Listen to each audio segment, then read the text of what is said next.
what it is that we are here.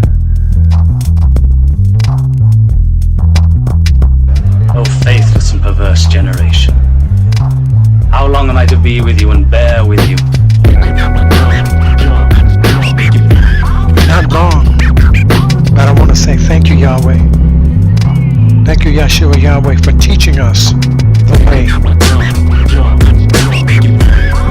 I'm a true believer. Are you? Well, let's see if you can fit the bill. Now, you say that you've been born again, but I tell you that if you haven't been baptized in the Spirit of the living God, and if you don't know the name of the Father and of the Son and of the Holy Spirit, there's a possibility you ain't been born again at all. Yes. Now let me tell you, here's the other possibility that you are not a true believer. Because if you continue to be under a covering, well, guess what? When he died on the cross, the curtain tore. That means that you have access to the holies of holies. Yes, you can come to him, to the Father through the Son, and you don't need to go through no bishop. You don't need to go to no apostle, no pastor, no evangelist, no teacher, no man of God, no prophet. You don't have to go through them.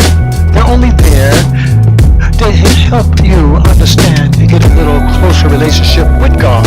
But so far, all I see is those talking about a covering. You need to be covered. You need a church home. Well, let me tell you something. I've seen people didn't have church homes, and guess what?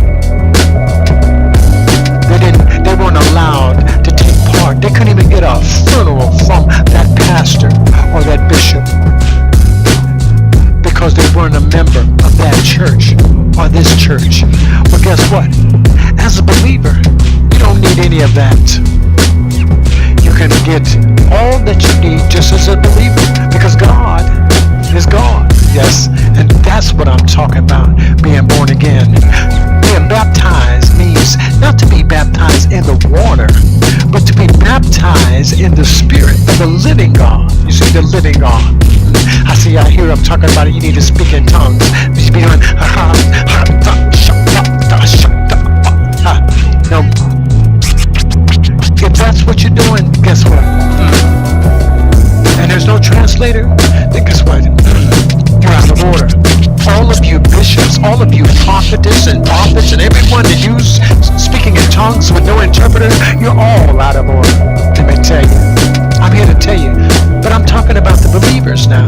He says, now the believers, you are the light of the world. Yes, the light of the world. And you are the salt on the earth. Yes, you know why? Because wherever you go, wherever you are, I'm in the midst. Me and my Father and the Comforter that I sent to you. So you don't have to say, where is the kingdom? Because you know that the kingdom is within you. And you go about your daily thing speaking about peace and love, while the rest kind of take the kingdom by force with their mess. Yes, with their mess. Sell all your belongings and give the money to the poor. Provide for yourselves purses that don't wear out, and save your riches in heaven, where they will never decrease. Because no thief can get to them, and no moth can destroy them. For your heart will always be where your riches are.